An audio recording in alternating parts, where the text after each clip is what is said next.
రాజధాని పేరుతో ఫుట్బాల్ ఆడుకుంటారు. నాకు తెలిసి కలుపుతారు అంతే, కలిపేసేసి అంటే అవుతుందా ఏది ఇప్పుడు న్యాయపరంగా చూసుకుంటే ప్రాబ్లం లేదు, చిక్కులు కలపడాన్ని ఎవడు ఆపలేడు. దాన్ని ఓన్లీ ప్రాబ్లం వల్ల ఏంటంటే ఇంతకు ముందు ఉన్నటువంటిది అప్పుడు 3 రాజధానులు అన్న బిల్లు తప్పు. ఆ బిల్లుని అసెంబ్లీలో పెట్టినప్పుడు తప్పు చేశారు మండలిలో. ఆ తప్పుల వల్ల వెనక్కిపోయింది. అంటే మరి ఇప్పుడు బిల్లు పెట్టకుండా బిల్లు పెట్టేయచ్చు. అమరావతి ఇది ఇప్పుడు వీళ్ళు నోటిఫై చేసేయాలి, నాకు తెలిసి వీళ్ళు చేసేస్తారు, రేపు ఎలక్షన్స్ ముందు చేసేస్తారు. వీళ్ళ బలం ఉంటది.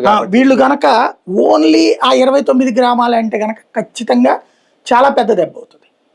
రేపొద్దున ఈయన బిల్లు పెట్టడం సాధ్యం. ఇతను కనుక ప్రెషర్ పెట్టాడు అనుకోండి, విజయవాడ గుంటూరుని కలిపి ఒక నగరం కింద అమరావతి కింద చేసేస్తే అప్పుడు వీళ్ళ మార్కే ఉంటది, మేమే చేసామని చెప్పుకోవడానికి ఉంటది. అలా చెప్పుకోకపోతే అమరావతి అనే నా పట్టణంలోకి విజయవాడ గుంటూరు కార్పొరేషన్లని ఈ మున్సిపాలిటీని ఇవన్నీ కలుపుతాడు, మచిలీపట్నంతో సహా కలుపుతాడు అతను.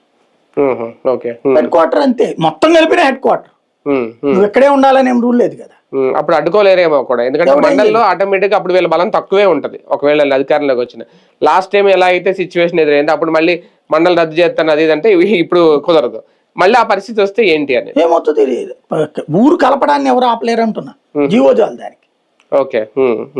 విజయవాడ ఎక్కడి నుంచి ఎక్కడ దాకా కొన్ని మండలాలు కలిపారు, దానికి ఎవడు అడ్డుపడ్డాడు? వాళ్ళు అడ్డుపడేది ఏంటి అంటే పంచాయతీ నుంచి మాకు ఇబ్బంది అవుతుంది అంటారు, ప్రభుత్వం దాన్ని చూస్తూ ఉంటది, ఆటోమేటిక్ కోర్టు కూడా అడ్డుపడదు దానికి. ఊర్లను కలుపుకోవడానికి